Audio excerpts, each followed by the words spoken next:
What's going on, everybody? Welcome back to my channel. In today's video, we're going to be looking at 3 exercises for a condition called scapular dyskinesis, which refers to an altered position or movement of your shoulder blade or your scapula during shoulder movement. So if you have pain when reaching overhead, lifting, things like that, and maybe someone's told you that your scapula is in sort of an odd position compared to the other one, or maybe it moves kind of funny as compared to the other side, then these will be exercises for you to try. So this idea of scapular dyskinesis, as I explained, refers to an altered position or movement of our shoulder blade during shoulder movement. For a long time in physical therapy, we would tell people that scapular dyskinesis was the cause of their shoulder pain. In more recent research, we've come to find that altered movement or an altered position of the shoulder blade is actually probably a symptom of shoulder pain. When people have shoulder pain, they'll often kind of hold their shoulder blade funny. It hurts when they move, so they'll hold it funny. They'll kind of restrict movement.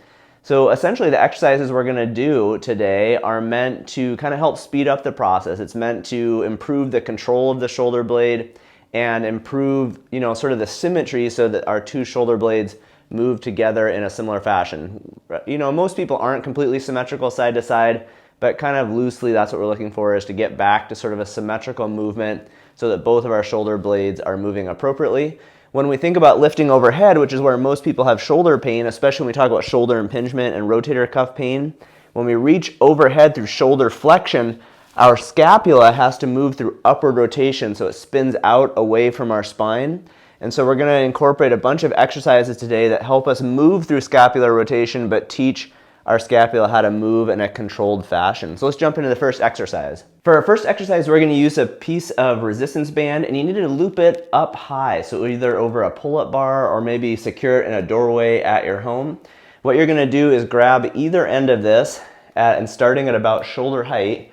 Now, there's going to be kind of a sequence to this, so what we're going to do first is tuck our shoulder blades down and together, so create some scapular retraction and depression. And then from there, I'm going to pull the band so that my shoulders go into extension. I'm going to hold for 2 to 3 seconds and then slowly go back up to the start position with control. Okay, so a big part of this is not only gaining strength, but also learning to control the shoulder blades.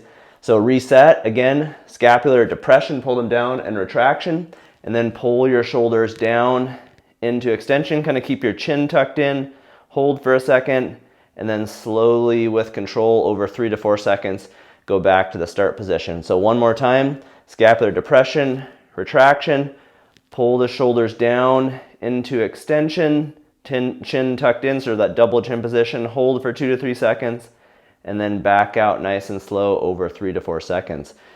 Okay, so this is sort of like more of a strengthening exercise, so I'd encourage you to go for 3 sets of 10 to 15 repetitions and try to perform it every day. For our second exercise, we're going to use a loop band around our wrists. If you'd like to get a set of these, I'll put a link down in the description. This is going to be a wall slide, but we're going to push out into the band the whole time, which is going to help engage our external rotators, 2 of our rotator cuff muscles, and then we're going to slide up the wall, which again is going to help activate those scapular upward rotators. So we're going to be moving with control, nice and slow with control.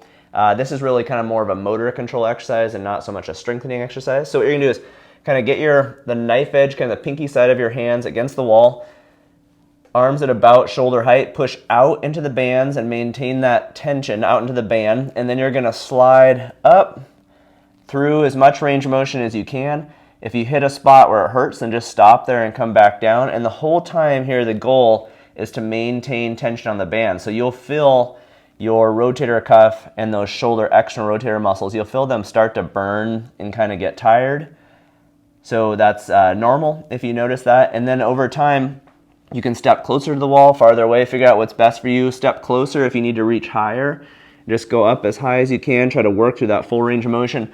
A lot of times when people have pain reaching overhead, this exercise where you're pushing out into the band and activating the rotator cuff will help to take away some of that shoulder impingement or rotator cuff pain. So for this one, maybe think about a set of 10 to 15 repetitions and try to do an exercise like this maybe 3 to 4 times each day. All right, the last exercise here is called a scapular plus. This exercise is used mainly to strengthen a muscle called serratus anterior, which wraps from our shoulder blade around to our ribs. Sometimes in people who are really lean, you can see it over here. It kind of looks like shark gills. That serratus anterior muscle helps to control and stabilize our shoulder blade and is also important when we reach overhead. So what we're going to do for this one is we're going to get into push-up position. I'm going to do this on the ground. If this is too hard for you, you could do this exercise against a wall, or you could be on an elevated surface like a table to start out with, and then over time just try to progress to the ground. So what you're going to do here is push-up position.